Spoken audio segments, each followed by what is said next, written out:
ধরুন, আজ রাতে আপনি ঘুমিয়ে পড়লেন, কিন্তু যদি সকালে উঠতে না পারেন। প্রতিদিন আমরা নিশ্চিন্তেই ঘুমাই, কিন্তু কখনো কি ভেবে দেখেছি ঘুমের সময় আসলে আমাদের সঙ্গে কি ঘটে? এটি কি শুধুই শরীরের বিশ্রাম, নাকি প্রতিটি রাতই এক ধরনের ঘনস্থায়ী মৃত্যুর অভিজ্ঞতা? সবচেয়ে বিস্ময়কর বিষয় হল, মহান আল্লাহ তাআলা পবিত্র কোরআনে প্রায় ১৪০০ বছর আগেই ঘুমকে মৃত্যুর সঙ্গে তুলনা করেছেন। তাহলে কি আধুনিক বিজ্ঞানও এই সত্যকে সমর্থন করে? আজকের ভিডিওতে আমরা জানব ঘুম, আত্মা এবং মৃত্যুর মধ্যকার সেই রহস্যময় সম্পর্ক, যা কোরআনের আলো এবং আধুনিক বিজ্ঞানের গবেষণার আলোকে নতুনভাবে আলোচিত হয়েছে। ঘুমকে আমরা সাধারণত শরীর এবং মস্তিষ্কের বিশ্রামের সময় হিসেবে জানি, কিন্তু ঘুমের সময় আমাদের শরীরের ভেতরে এমন অনেক জটিল পরিবর্তন ঘটে যা দীর্ঘদিন ধরেই বিজ্ঞানীদের গবেষণার বিষয়। ইসলামেও ঘুমকে বিশেষ গুরুত্ব দেওয়া হয়েছে। পবিত্র কোরআনের সূরা আজ জুমারে বলা হয়েছে, আল্লাহ মানুষের মৃত্যুর সময় তার প্রাণ কবজ করেন এবং যারা এখনও মৃত্যুবরণ করেনি তাদেরও নিন্দাকালে প্রাণ গ্রহণ করেন। এরপর যাদের জন্য মৃত্যু নির্ধারিত তাদের প্রাণ তিনি রেখে দেন এবং অন্যদের নির্দিষ্ট সময় পর্যন্ত ফিরিয়ে দেন। ইসলামী তাফসিরে এই আয়াতকে ঘুম এবং মৃত্যুর সম্পর্ক বোঝাতে গুরুত্বপূর্ণ হিসেবে উল্লেখ করা হয়। অর্থাৎ ঘুমকে অনেক আলেম ছোট্ট মৃত্যু এবং মৃত্যুর সাময়িক রূপ হিসেবে ব্যাখ্যা করেছেন, তবে এটি একটি ধর্মীয় বিশ্বাস এবং ব্যাখ্যা যা মুসলিম ঐতিহ্যের অংশ। অন্যদিকে আধুনিক বিজ্ঞান ঘুমকে ব্যাখ্যা করে শারীরবৃত্তীয় এবং স্নায়ু বিজ্ঞানের দৃষ্টিকোণ থেকে। বিজ্ঞানীদের মতে ঘুমের সময় মানুষের মস্তিষ্ক কয়েকটি ধাপে কাজ করে।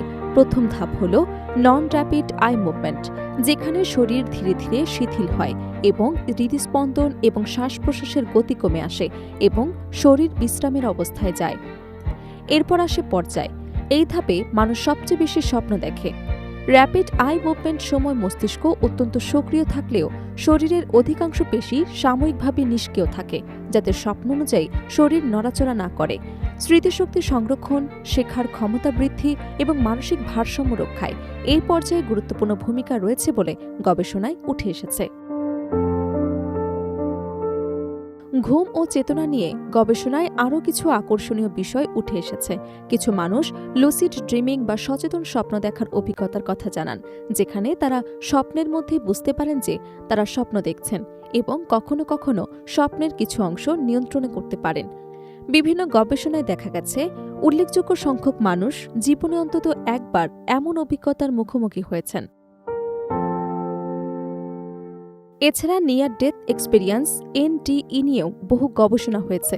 এতে মৃত্যুর কাছাকাছি অবস্থায় থাকা কিছু ব্যক্তি শরীরের বাইরে থাকার অনুভূতি, তীব্র আলো দেখা এবং ভিন্নধর্মী অভিজ্ঞতার কথা বর্ণনা করেছেন। তবে বিজ্ঞানীরা এখনও এই অভিজ্ঞতার নির্দিষ্ট কারণ সম্পর্কে একমত নন। কেউ এটিকে মস্তিষ্কের জৈবিক প্রতিক্রিয়া হিসেবে ব্যাখ্যা করেন, আবার কেউ চেতনার জটিল কার্যক্রমের অংশ হিসেবে দেখেন। এ কারণে এসব গবেষণাকে ঘুমের সময় আত্মা দেহ ত্যাগ করে এমন দাবির চূড়ান্ত বৈজ্ঞানিক প্রমাণ হিসেবে ব্যাখ্যা করা হয় না। পবিত্র কোরআনের সূরা আল আনআমে আল্লাহ তাআলা বলেন, তিনি রাতে নিদ্রার মাধ্যমে মানুষকে এক ধরনের মৃত্যু দান করেন এবং দিনে আবার জাগিয়ে তোলেন, যাতে নির্ধারিত জীবনকাল পূর্ণ হয়। এই আয়াত মানুষের জীবনের ক্ষণস্থায়ী এবং স্রষ্টার প্রতি নির্ভরশীলতার কথা স্মরণ করিয়ে দেয়। এ কারণেই মহানবী হযরত মুহাম্মদ সাল্লাল্লাহু আলাইহি সাল্লাম ঘুমানোর আগে এবং ঘুম থেকে জেগে ওঠার পর বিশেষ দোয়া পড়ার শিক্ষা দিয়েছেন। ঘুম থেকে জেগে তিনি আল্লাহর প্রশংসা করতেন, যিনি মৃত্যুর মতো অবস্থার পর আবার জীবন দান করেছেন। ঘুম তাই শুধু একটি বিশ্রাম নয়, এটি ধর্মীয় দৃষ্টিকোণ থেকে আত্মসমর্পণ আর বৈজ্ঞানিক দৃষ্টিকোণ থেকে মানবদেহের পুনর্গঠন এবং পুনরুজ্জীবনের একটি অপরিহার্য প্রতিক্রিয়া।